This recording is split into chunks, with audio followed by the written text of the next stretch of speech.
ಸಾಮಾನ್ಯ ಜನರಿಗೆ ಕಡಿಮೆ ವೆಚ್ಚದಲ್ಲಿ ವೈದ್ಯಕೀಯ ಸೇವೆ ದೊರಕಲು ಆರೋಗ್ಯ ಕ್ಷೇತ್ರದಲ್ಲಿ ಸಮಗ್ರ ಸುಧಾರಣೆ ಅಗತ್ಯ. ಬಸವರಾಜ ಬೊಮ್ಮಾಯಿ.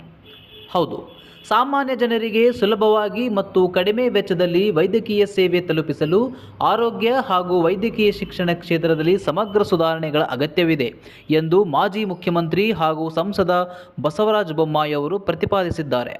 ವಿಜಯ ಕರ್ನಾಟಕ ಪತ್ರಿಕೆ ವತಿಯಿಂದ ಆಯೋಜಿಸಿದ್ದ ಉತ್ತರ ಕರ್ನಾಟಕ ಸಾಧಕರಿಗೆ ವಿಕೆ ಹೆಲ್ತ್ ಎಕ್ಸಲೆನ್ಸ್ ಆ್ಯಂಡ್ ಆನರ್ ಪ್ರಶಸ್ತಿ ಪ್ರದಾನ ಹಾಗೂ ಸನ್ಮಾನ ಸಮಾರಂಭದಲ್ಲಿ ಭಾಗವಹಿಸಿ ಅವರು ಮಾತನಾಡಿದರು. ಇಂದಿನ ಆಧುನಿಕ ವೈದ್ಯಕೀಯ ಪದ್ಧತಿಯಲ್ಲಿ ಯಂತ್ರಗಳು ಮತ್ತು ರೋಗ ನಿರ್ಣಯ ಪರೀಕ್ಷೆಗಳು ಹೆಚ್ಚಾಗಿ ಪ್ರಾಮುಖ್ಯತೆ ಪಡೆಯುತ್ತಿದ್ದು, ವೈದ್ಯರು ರೋಗಿಯೊಂದಿಗೆ ಕಳೆಯುವ ಸಮಯ ಹಾಗೂ ಆತ್ಮೀಯ ಮಾತುಗಳು ಕಡಿಮೆಯಾಗುತ್ತಿವೆ. ರೋಗಿಯ ಮಾನಸಿಕ ಆತಂಕವನ್ನು ತಿಳಿಗೊಳಿಸುವುದೇ 50% ಚಿಕಿತ್ಸೆಗೆ ಸಮಾನ.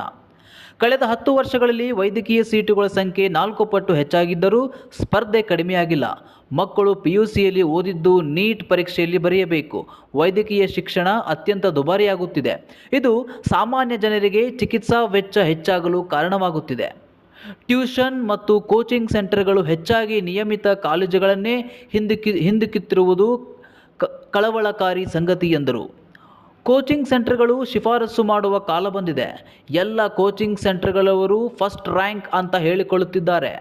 ಎಷ್ಟು ಜನ ಫಸ್ಟ್ ರ್ಯಾಂಕ್ ಬಂದಿದ್ದಾರೆ ಎನ್ನುವ ಅನುಮಾನ ಮೂಡುತ್ತಿದೆ.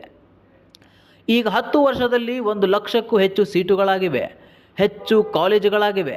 ಮೊದಲು ತಂದೆ ತಾಯಿಗೆ ಮಕ್ಕಳು BA ಡಿಗ್ರಿ ಆದರೆ ಸಾಕು ಎನ್ನುತ್ತಿದ್ದರು. ನಂತರ ಇಂಜಿನಿಯರ್ ಆಗಬೇಕು ಎನ್ನುತ್ತಿದ್ದರು. ಈಗ ಡಾಕ್ಟರ್ ಆಗಬೇಕು ಅಂತ ಬಯಸುತ್ತಾರೆ. ಅದು MBBSಗೆ ಮರ್ಯಾದೆ ಇಲ್ಲ, PG ಮಾಡಿದರೆ ಮಾತ್ರ ಬೆಲೆ ಎನ್ನುವಂತಾಗಿದೆ. ನಮ್ಮ ರಾಜ್ಯದಲ್ಲಿ ಅತಿ ಹೆಚ್ಚು ಮೆಡಿಕಲ್ ಸೀಟುಗಳಿವೆ, ಆದರೆ ಎಲ್ಲವೂ ರಾಜ್ಯದ ವಿದ್ಯಾರ್ಥಿಗಳಿಗೆ ಸಿಗುವುದಿಲ್ಲ. ಅದಕ್ಕೂ ಪೈಪೋಟಿ ಇದೆ. ಬೇರೆ ರಾಜ್ಯದವರು ನಾವು ಕಾಲೇಜು ಮಾಡಿದ್ದೇವೆ ಎಂದರು. ತಮ್ಮ ಆಡಳಿತಾವಧಿಯಲ್ಲಿ ಬೆಂಗಳೂರಿನಲ್ಲಿ 184 ಹಾಗೂ ರಾಜ್ಯಾದ್ಯಂತ ಒಟ್ಟು 400 ನಮ್ಮ ಕ್ಲಿನಿಕ್ಗಳನ್ನು ಪ್ರಾರಂಭಿಸಲಾಗಿತ್ತು. ಅಲ್ಲದೆ ಹುಬ್ಬಳ್ಳಿಯಲ್ಲಿ ಜಯದೇವ್ ಹಾಗೂ ಬೆಳಗಾವಿಯಲ್ಲಿ ಕಿದ್ವಾಯಿ ಕ್ಯಾನ್ಸರ್ ಸಂಸ್ಥೆಗಳ ಶಾಖೆಯನ್ನು ತರಲು ಶ್ರಮಿಸಿದ್ದನ್ನು ಸ್ಮರಿಸಿದ ಅವರು, ಪ್ರಧಾನಿ ನರೇಂದ್ರ ಮೋದಿ ನೇತೃತ್ವದ ಕೇಂದ್ರ ಸರ್ಕಾರದ ಆಯುಷ್ಮಾನ್ ಭಾರತ್ ಹಾಗೂ ಜನೌಷಧಿ ಕೇಂದ್ರಗಳು ಜನರಿಗೆ ತಲುಪುತ್ತಿದ್ದುದನ್ನು ಶ್ಲಾಘಿಸಿದರು.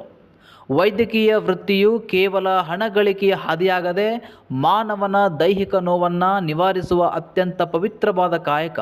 ನಿರಂತರವಾಗಿ ಸಮಾಜದ ಬಡವರ ನೋವಿಗೆ ಸ್ಪಂದಿಸುವುದೇ ನಿಜವಾದ ಸಾಧನೆಯಾಗಿದೆ. ನೀವು ದೇವರಿಗೆ ಅತ್ಯಂತ ಹತ್ತಿರವಾದ ಮಕ್ಕಳು. ಮನುಷ್ಯನ ನೋವು ಕಡಿಮೆ ಮಾಡುವ ಅತ್ಯಂತ ಪವಿತ್ರ ಕೆಲಸ. ಉತ್ತರ ಕರ್ನಾಟಕದಿಂದ ರೋಗಿಗಳು ಬೆಂಗಳೂರಿಗೆ ಬರದಂತೆ ನೋಡಿಕೊಳ್ಳಿ. ಯಶಸ್ಸು ಬಹಳ ಸಣ್ಣ ವಿಚಾರ. ಯಶಸ್ಸು ನಿರಂತರವಾಗಿದ್ದರೆ ಅದು ಸಾಧನೆಯಾಗುತ್ತದೆ. ಕಾರ್ಯಕ್ರಮದಲ್ಲಿ ನಗರಾಭಿವೃದ್ಧಿ ಸಚಿವ ಯತೀಂದ್ರ ಸಿದ್ದರಾಮಯ್ಯ, ವಿಜಯ ಕರ್ನಾಟಕ CEO ದೀಪಕ್ ಸಲೂಜಾ, ವಿಜಯ ಕರ್ನಾಟಕ ಸಂಪಾದಕ ಸುದರ್ಶನ್ ಚನ್ನಂಗಿಹಳ್ಳಿ ಹಾಗೂ ಚಿತ್ರನಟಿ ನಿಮಿಕಾ ರತ್ನಾಕರ್ ಹಾಜರಿದ್ದರು.